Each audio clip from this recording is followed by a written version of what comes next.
Hi, folks. This is Don Meisner with the North Country Fishing Report.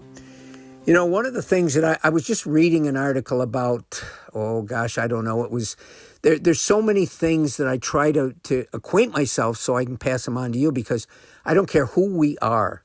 There's always somebody else out there that's doing something a little different. They can, if we open our eyes and watch, we can become a better fisherman. One of the things I was reading is a person was talking about taking the barb off your hook. Now, I've talked to you a lot about this, using barbless hooks.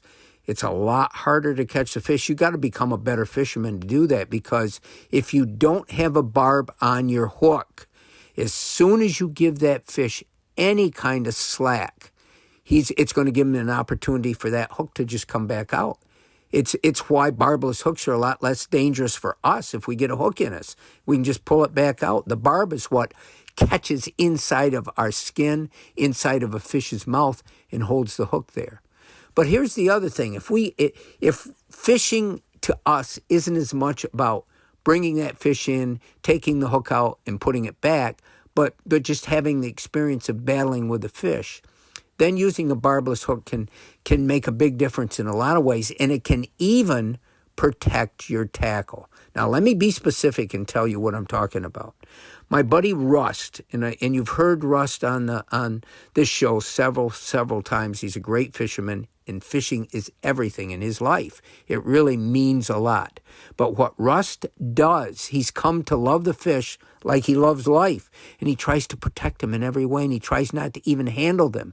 So Rust has his pair of pliers, his single hook, and when Russ gets the fish up by the boat, he takes that pliers and he gets it somehow in the fish's mouth and yanks and wrenches with the pliers to get that hook out.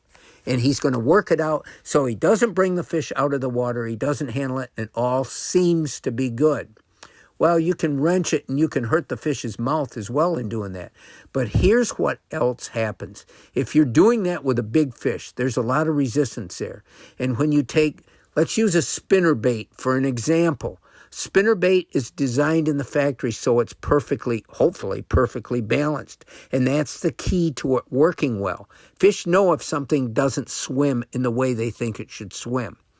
But if you take a pair of pliers and that spinnerbait is hooked into that fish's mouth and you wrench it, chances are you're going to bend the wire in that spinnerbait. You're going to bend the hook. And then you don't have the great bait any longer. Yeah, you've saved the fish, and that's all wonderful. But now your spinnerbait might not work the same. If the wire's bent, it's not going to go through the water the same. The blade and the tail of the bait itself are not lined up perfectly. And, you know, as I read this article and I'm thinking about barbless hooks, this really does make a lot of sense. I haven't been pinching the barb down on the hooks over the last year as much as I probably should, because I'm always preaching you about protecting the fish.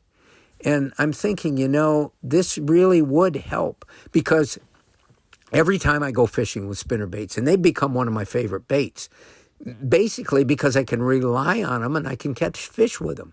But every time I go out after I catch a couple fish, that spinnerbait isn't as effective anymore. And I can think, okay, why aren't they hitting it now? Are they getting used to it?